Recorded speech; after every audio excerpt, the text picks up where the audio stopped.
a melting pot of cultures as fans from around the world enjoy Russia 2018. Among them, a significant number of supporters from China.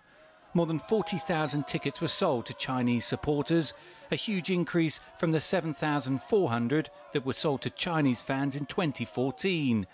And that's despite the country's national team failing to qualify for the tournament. But it's not just in ticket sales where Chinese presence is being felt. 7 of the 19 corporate sponsors are Chinese. Top television maker Hisense, smartphone maker Vivo, and Chinese real estate and leisure conglomerate Dalian Wanda all have towering activations at World Cup venues. FIFA says the trend simply reflects the changing global marketplace. It's companies were initially focusing on the domestic market, but now they understand, or they've come to the point where they control the domestic market and they want to go abroad. And there was a bit of a natural fit with the biggest sport on earth. We have the only property has a global footprint, and it was the easiest thing for them to be able to go abroad using the most popular sport on earth.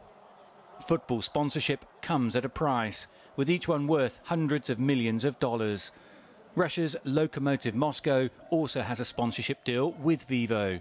The club's commercial director, Igor Smirnov, believes the relationship is win-win.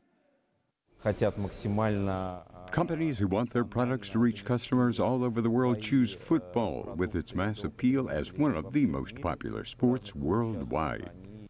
In 2015, a corruption scandal engulfed FIFA and saw dozens of football officials arrested or banned from football activity. It also led to a number of companies refusing to renew their sponsorship deals. That, though, opened the door for other companies to fill that void.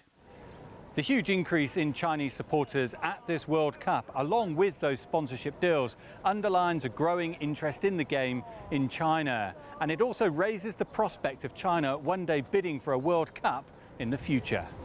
It's a big country, it's a sports country. They've hosted Summer Olympics. They will host Winter Olympics soon. They've hosted Athletics World Championship. I think it makes only sense for China to be willing to host the biggest sport event on earth, which is a World Cup.